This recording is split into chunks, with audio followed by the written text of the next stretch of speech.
Árni Þór eftir sigur gegn Fjölni. Þessi var sætur? Þessi var mjög sætur, já, mikið skorað og mikið fjör. Já.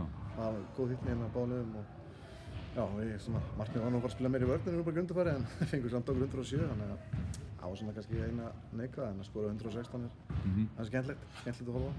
Einmitt, það var hann í lokin svolítið svona, þetta var aldrei alveg öruggt eitthvað. Nei, einmitt, þetta var svona 17 stugum yfir og ég var aðeins stressaður sko. Já, akkurat, þeir eru bara spila líka þannig körfubolta. Þeir eru svo fljótir að setja stig á töfluna og eru alltaf hættulegir og þú veist, ef Mirza setur nokkuð skot og hérna, allir þessi strákar alltaf bara geta skorað, þú veist, mjög flinkir að skora, þannig að það er bara fljótið fram, þannig að við ætlum alveg að vera á tánum og svona ákveðin í lokin, þá hérna vorum við svona aðeins kannski í kærleysinu, svona kasta boltanum svolítið fljótt í, svona ekki nógu góð skot, þetta er bara stútt að leiknum almennilega.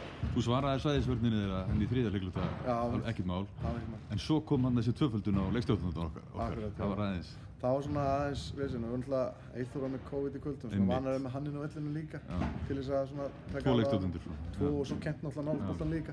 Þá eru svona, þú veist, svona okkar rytmi ekki, þú veist, ekkert strákan sem voru að spila, það er náttúrulega bara ekki aðstæður sem eru ekki vanir og fylgir síðan greitt í kvöld samt, kláruðu leikinn og flottir. En þeir tóku Kristó eins og hann tók skotin sem þeir voru að gefa og sum þeirra fór honni. Kristó náttúrulega bara mjög vaxandi í vetur, báða myndir vallarins og hérna var náttúrulega svona mikill varnarmaður hérna framan og núna bæta þessu við að geta skotið á opnum systemum og svona góða sprengikraft, þannig að hann er bara framtíðin björt í honum. Svo gaman að sjá að Þórmundur kemur inn eftir meiðsli og skila góð og Dagur þó að vera stutt, það var mjög gott. Ég sagði strákarnir klefa að Dagur á ansi mikið þátt í þessum sigri þó að við finnum út. Hann bara breytti leiknum hérna, við liðum ekkert við Mirza og hann komar inn og hérna tilbúinn að elta hann og þú veist tilbúinn að berjast við hann jafn mikið og Mirza er berjast við alla hinn á vellinum, þannig að það var bara flott, hann matsaði orkuna hans og breytti þessu bara fyrir okkur undir lok fyrralegs. Og gaman að sjá fyrir okkur sko stuðningsmenn hrunamanna þegar við fáum mitsmatsið hérna inn í teig hjá Yngva. Þú hefur verið með hérna aðgerð til þess að draga menn í burtu. Já, akkurat sko.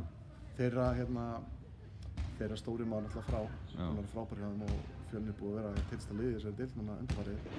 Svona heila eftir að þeir töpuðu hérna illa fyrir okkur í haust, þá hafa þeir fundið vopnið sín og bara hrigalega óöfnir að missa út svona flottan leikmann eins og DJ og þannig að við náttúrulega, út að hann er ekki með, þá þurfum við svolítið að punda teginn og fengum líka bara mjög mikið opnum skotum út því.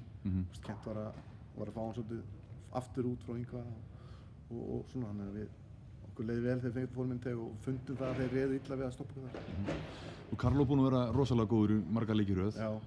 Nú kom svona lítaði frétti fyrir á leik og svo meiðist hann hana. Hann snéði sér bara strax í byrjun á leiknum og var svona í öðru fætinu bara allan tíman og það náttúrulega bara fór í, þú veist, hann náttúrulega bara fór í hausinn á hann og bara meiddir, það spila menn ekki, það var bara erfitt. Við viljum náttúrulega nota hann er búinn að vera góður önni og búinn að vera bara eiginlega frábær hjá okkur sko, þannig að það var svolítið svekkjandi að missa hann út og það er bara svo þær og komum menn í mannstað og eins og Þórmundur steig vel upp, Dagsson steig vel upp og allir bara, Óðinn kemur inn með þrista og bara rock og roll. Takk fyrir, til hamingju. Takk.